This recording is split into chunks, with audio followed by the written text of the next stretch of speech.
Clinic ಅಂತ ಹೇಳಿದ್ರೆ 2023 February ತಿಂಗಳಲ್ಲಿ ಒಂದು ಚುನಾವಣೆಯ ಒಂದು ಮುಂಚೆ ಒಂದು ಅಸ್ತ್ರವಾಗಿ ಬಿಜೆಪಿ ಸರ್ಕಾರ ತಮ್ಮ ಒಂದು ಕ್ಲಿನಿಕ್ಗಳನ್ನು ಪ್ರಾರಂಭ ಮಾಡಬೇಕು ಅಂತ ಹೇಳಿ ದೆಹಲಿಯ ಒಂದು ಮೊಹಲ್ಲಾ ಕ್ಲಿನಿಕ್ ಮಾದರಿಯಾಗಿ ಇಟ್ಕೊಂಡು ಕರ್ನಾಟಕದಲ್ಲಿ ಕ್ಲಿನಿಕ್ಗಳನ್ನು ಓಪನ್ ಮಾಡ್ತಾರೆ. AAP demands Health Minister Dinesh Gundu Rao to resign if not able to provide health care to people. The plan of the state government to provide health care services under the name of a clinic in the state following the model of our Mohalla clinic successfully run by the AAP government in Delhi has completely failed.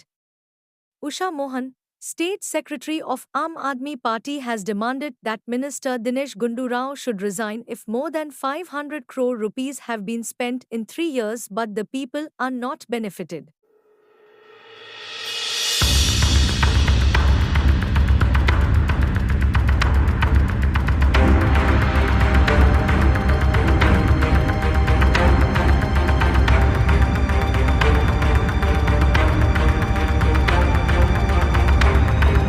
Speaking to the media at the party office in the city, he said that many newspapers have reported that we are not getting proper health care in our clinics. In the last 7 months, at least 10 clinics have treated only 1 or 2 people a day. 62 our clinics are treating less than 10 patients per day. He said that due to lack of doctors and staff, people are not getting health services. Audit ಅನ್ನು ಮಾಡ್ತೀವಿ. ಯಾವ ರೀತಿ ಇಡೀ ರಾಜ್ಯಾದ್ಯಂತ ವಿಶೇಷವಾಗಿ ಬೆಂಗಳೂರಲ್ಲಿ ನಮ್ಮ ಕ್ಲಿನಿಕ್ಗಳ ಒಂದು ವ್ಯವಸ್ಥೆ ಯಾವ ರೀತಿ ಹದಗೆಟ್ಟಿದೆ ಅನ್ನೋದನ್ನ ನಾವು ತೋರಿಸ್ಕೊಡ್ತೀವಿ. ಈ ನಮ್ಮ ಕ್ಲಿನಿಕ್ಗಳು ಅಂತ ಹೇಳ್ತಾರಲ್ಲ, ಇವತ್ತು ಯಾವ ಸ್ಥಿತಿಗೆ ಬಂದು ತಲುಪಿದೆ ಅಂತ. In 2020, the Aam Aadmi Party established an Aam Aadmi clinic in Shanti Nagar, Bengaluru.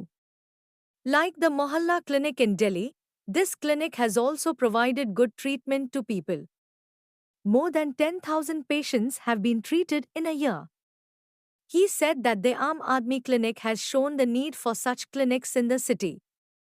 Dinesh Gundu Rao, who is the health minister, seems to have mistakenly believed that he was given the health portfolio as he won by a margin of just 100 votes. ಹೆಚ್ಚು ನಮ್ಮ ಕ್ಲಿನಿಕ್ಗಳಿದೆ, ಅಲ್ಲಿ ಯಾರು ಸಹ ಡಾಕ್ಟರ್ಗಳ ನೇಮಕ ಮಾಡಿಲ್ಲ. ಈ ರೀತಿ ಬರೀ ನಮ್ಮ ಬೆಂಗಳೂರಲ್ಲ, ರಾಜ್ಯಾದ್ಯಂತ ಇವತ್ತು ನಮ್ಮ ಕ್ಲಿನಿಕ್ಗಳ ಹೆಸರಲ್ಲಿ ಕಂಪ್ಲೀಟ್ ಹಣವನ್ನ ಲೂಟಿ ಮಾಡ್ತಿದ್ದಾರೆ. ಅದಕ್ಕೆ ಪೂರಕವಾಗಿ ನಾವು ಹೇಳೋದಾದ್ರೆ, ನಿಮ್ಮ ಸರ್ಕಾರದ ಮೇಲೆ ಭರವಸೆಗಳನ್ನ ಇಟ್ಟು ನಮ್ಮ ಜನರು ಯಾವ ರೀತಿ ವೋಟ್ ಮಾಡಿದ್ರಲ್ಲ, ನಿಮಗೋಸ್ಕರ ನಿಮ್ಮ ಗ್ಯಾರಂಟಿಗಳಿಗೆ ಮನಸೋತು ವೋಟ್ ಮಾಡಿದಾರಲ್ಲ, ಇವತ್ತು ಅವ್ರಿಗೆಲ್ರಿಗೂ ಸಹ ನೀವು ಒಂದು ವಿಶ್ವಾಸವಿಲ್ಲದ ಸರ್ಕಾರ ಅನ್ನೋದನ್ನ ನೀವು ಪ್ರೂವ್ ಮಾಡ್ತಿದ್ದೀರಾ. ಯಾಕೆ ಅಂತ ಹೇಳಿದ್ರೆ, ಆರೋಗ್ಯದ ವಿಚಾರಗಳಲ್ಲಿ ನೀವು ಇವತ್ತು ಬಹಳಷ್ಟು ಜನರ ಜೊತೆಗೆ ಚೆಲ್ಲಾಟ ಆಡ್ತಿದ್ದೀರಾ. ನಿಮಗೆ ಸ್ವಲ್ಪ ಆದ್ರೂ ಕಿಂಚಿತ್ತಾದ್ರೂ ನಿಮಗೆ ನಮ್ಮ ಮೊಹಲ್ಲಾ ಕ್ಲಿನಿಕ್ ನ ನೀವು ದೆಹಲಿಯಲ್ಲಿ ನೋಡ್ಕೊಂಡು ಬಂದಿದ್ದೀರಲ್ಲ, ಅವತ್ತು ಹೋಗಿ ನೋಡ್ಕೊಂಡು ಬಂದು ಇಲ್ಲಿ ಬಂದು ನೀವು ಬಹಳ ಒಂದು ನಾಚಿಕೆ ಕೇಳಿನ ಒಂದು ರಿಪೋರ್ಟ್ ಅನ್ನ ಕೊಡ್ತೀರಾ. ನಮ್ಮ ಕರ್ನಾಟಕದ ಕ್ಲಿನಿಕ್ಗಳು ಬಹಳ ಅದ್ಭುತವಾಗಿದೆ ಅಂತ. ಬನ್ನಿ ಸ್ವಾಮಿ, ಇವತ್ತು ನಮ್ಮ ಕರ್ನಾಟಕದ ನಮ್ಮ ಕ್ಲಿನಿಕ್ಗಳ ಬಗ್ಗೆ ನಾನು ಹೇಳ್ತೇನೆ. ಸರಿಸುಮಾರು 12 ಕ್ಲಿನಿಕ್ಗಳಂತ ಹೆಚ್ಚಲ್ಲಿ ಯಾರು ಪೇಷಂಟ್ಗಳೇ ಹೋಗ್ತಾ ಇಲ್ವಂತೆ. ಇದು ವಿಶೇಷವಾಗಿ ನಗರದಲ್ಲಿ ನಾನು ಹೇಳ್ತಿರೋದು. ಅದಾದ್ಮೇಲೆ 63 ಕ್ಲಿನಿಕ್ಗಳಲ್ಲಿ ಬರೀ 10 ಒಳಗಡೆ ಅಂದ್ರೆ ನಮ್ಮ ಕೌಂಟ್ಸ್ ಎಷ್ಟು ಜನ ವಾಕ್ ಇನ್ ಮಾಡ್ತಿದ್ದಾರೆ, ಟ್ರೀಟ್ಮೆಂಟ್ ಸಿಗ್ತಿದೆ ಅನ್ನೋದು ರೆಕಾರ್ಡ್ ಆಗುತ್ತೆ.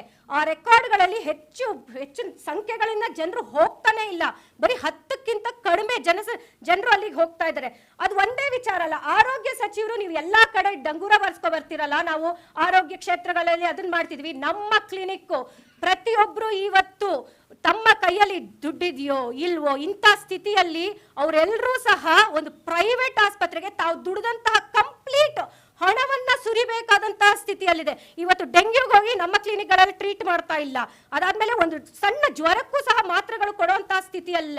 ಇದೇ ರೀತಿ ನಾವು ಹೇಳ್ತಿರೋದು, ನಮ್ಮ ಆಮ್ ಆದ್ಮಿ ಪಕ್ಷ ಬಹಳ ಅದ್ಭುತವಾಗಿ ನಮ್ಮ ಕರ್ನಾಟಕದಲ್ಲಿ, ಅದರಲ್ಲೂ ಬೆಂಗಳೂರಲ್ಲಿ ಈ ಕ್ಲಿನಿಕ್ ಅನ್ನ ಓಪನ್ ಮಾಡಿದ್ವಿ. ಅದರಿನ ಬಗ್ಗೆ ಕೆಲವು ವಿಚಾರಗಳನ್ನ ಈಗ ನಮ್ಮ ಜೊತೆ ನಮ್ಮ ಪಕ್ಷದ ಹಿರಿಯ ಮುಖಂಡರಾದಂತಹ ಹಾಗೂ ಖಜಾಂಚಿ ಆದಂತಹ ಪ್ರಕಾಶ್ ಅವರು ಮಾತಾಡ್ತಾರೆ. ಸರ್,